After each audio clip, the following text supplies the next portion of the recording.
परमंत्र निराकर्त्रैन्म परयंत्र प्रभेदकान्म सर्वग्रह विनाशस्य क्षेमस्थैर्धैर्यविजयवेदि आयुरारोग्य ऐश्वर्यसिद्धिकरान्म सर्वविद्या संप्रदान्म कवसेनकान्म भविष्यचतुर्णान्म नागरिकाणाम् अस्मिन् वर्तमानेन व्यवहारिकाणाम् क्षेमस्थैर्धैर्यं आयुष्मस्तु आरोग्यमस्तु धनधान्याच समृद्धिरस्तु।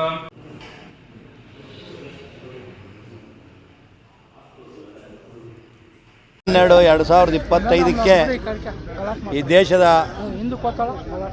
ಕೇಂದ್ರ ಮಂತ್ರಿಗಳಾದಂಥ H D Kumaraswamy ಅವರ ಬರ್ತ್ಡೇಯನ್ನು ಇವತ್ತು ವೀರಾಂಜನೇಯ ದೇವಸ್ಥಾನದಲ್ಲಿ ಏರ್ಪಡಿಸಲಾಗಿತ್ತು. ಅದರ ಮುಖಾಂತರ ನಾವೆಲ್ಲ ಜಿಲ್ಲಾಧ್ಯಕ್ಷರು, ತಾಲೂಕು ಅಧ್ಯಕ್ಷರು, ಮಹಿಳಾ ಘಟಕದ ಅಧ್ಯಕ್ಷರು ಎಲ್ಲ ಸೇರಿ ನಾವು ಇವತ್ತು 66ನೇ ವರ್ಷ ಕುಮಾರನ ಬರ್ತ್ಡೇವನ್ನು ಆಚರಣೆ ಮಾಡಿದ್ದೀವಿ.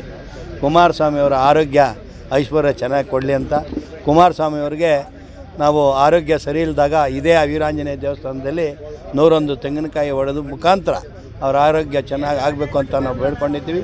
ವೀರಾಂಜನೇಯ ಸನ್ನಿಧಿಯಲ್ಲಿ ನಮ್ಮ ನಿರ್ಮಲಾನಂದ ಸ್ವಾಮೀಜಿಯವರ ಆಶೀರ್ವಾದದಿಂದ, ಬಾಲಗಂಗಾಧರರ ಆಶೀರ್ವಾದದಿಂದ ಇವತ್ತು ಕುಮಾರಸ್ವಾಮಿಯವರು ಏನು ಹಿಂದೆ ಯಾವ ರೀತಿ ಮನುಷ್ಯ ಇದ್ದರೂ ಆ ರೀತಿಯಾಗಿ ಇವತ್ತು ಒಳ್ಳೆ ಮನುಷ್ಯನಾಗಿದ್ದಾರೆ.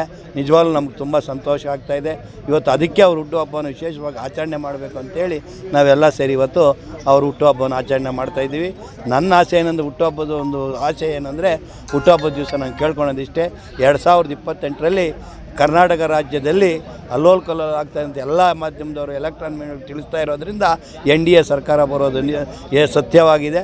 ಆದ್ದರಿಂದ ಈ ರಾಜ್ಯಕ್ಕೆ ಕೇಂದ್ರ ಮಂತ್ರಿಗಳಾದಂಥ ಕುಮಾರಸ್ವಾಮಿಯವರು ಮುಖ್ಯಮಂತ್ರಿಗಳಾದರೆ ನಮ್ಮ ರಾಜ್ಯದಲ್ಲಿ ಈ ಬಡ ಬಗ್ಗರ ಬಗ್ಗೆ, ಮಹಿಳೆಯರ ಬಗ್ಗೆ ವಿಶೇಷ ಕಾಳಜಿಯನ್ನು ವಹಿಸಿ ಎಲ್ಲ ಕೆಲಸಗಳು ಮಾಡ್ತಾರೆ ಅನ್ನೋ ಉದ್ದೇಶದಿಂದ ನಾವು ಹೇಳ್ತಾ ಇದ್ದೀವಿ. ಆದ್ದರಿಂದ ಅವ್ರನ್ನ ಈ NDA ಸರ್ಕಾರದೆಲ್ಲವನ್ನು ಈ ರಾಜ್ಯದ ಮುಖ್ಯಮಂತ್ರಿಗಳನ್ನಾಗಿ 2028ರಲ್ಲಿ ಮಾಡಬೇಕು ಅಂತ ಅವ್ರ ಹುಟ್ಟುಹಬ್ಬದ ದಿವಸ ನಾನು ನನ್ನ ಕೋರಿಕೆ. ಆದ್ದರಿಂದ ಇವತ್ತು ನಾವೆಲ್ಲ ಹುಟ್ಟುಹಬ್ಬ ವಿಶೇಷವಾಗಿ ಮಾಡಿದ್ದೀವಿ. ಅವ್ರಿಗೆ ಆರೋಗ್ಯ ಐಶ್ವರ್ಯ ಮತ್ತೊಮ್ಮೆ ಕೊಡಲಿ. ಅದೇ ರೀತಿ ಅವರು ವಿಶಾಖಪಟ್ಟಣದಲ್ಲಿ ಅಲ್ಲೇ ಅವರ ಹುಟ್ಟುಹಬ್ಬ ವಿಶೇಷವಾಗಿ ಭಾರತೀಯ ಜನತಾ ಪಕ್ಷದವರು ಇವತ್ತು ನಮ್ಮ ಕರ್ನಾಟಕ ರಾಜ್ಯದಲ್ಲಿ ಅವ್ರ ಹುಟ್ಟುಹಬ್ಬವನ್ನು ವಿಶೇಷವಾಗಿ ನಿಜವಾಗ್ಲೂ ಆಚರಣೆ ಮಾಡ್ತಾ ಇರೋದು ನೋಡಿದ್ರೆ ಇನ್ನು ಮುಂದೆ NDA ಸರ್ಕಾರ NDA ನಾವೇನಿದ್ದೀವಿ ಒಕ್ಕೂಟ ನಿಜವಾಗ್ಲೂ ಅದು ಮುಂದುವರಿತದೆ ಅನ್ನೋ ಭಾವನೆ ಇದರಿಂದ ಗೊತ್ತಾಗ್ತಾ ಇದೆ. ಆದ್ದರಿಂದ ಈ ದೇಶದ ಮಾಜಿ ಪ್ರಧಾನಮಂತ್ರಿಗಳಾದಂಥ HD ದೇವೇಗೌಡರ ಆದೇಶದಂತೆ NDA ಸರ್ಕಾರ ನಮ್ಮದು NDA ಒಕ್ಕೂಟವಾಗಿ ಬೆಳೀತದೆ ಅಂತ ಹೇಳ್ತಾ ಇದ್ದಾರೆ. ಅದೇ ರೀತಿ ಬಿಹಾರದಲ್ಲಿ ನಿತೀಶ್ ಕುಮಾರ್ ಯಾವ ರೀತಿ ಅಲ್ಲಾದರೂ ಇಲ್ಲಿ ನಮ್ಮ JDS ದಕ್ಷಿಣ ಭಾರತದಲ್ಲಿ ಬರ್ತದೆ, ಮುಖ್ಯಮಂತ್ರಿ ಕುಮಾರಸ್ವಾಮಿ ಆಗ್ತಾರೆ ಅಂತ ಆಶಾಭಾವನೆ ನನಗಿದೆ.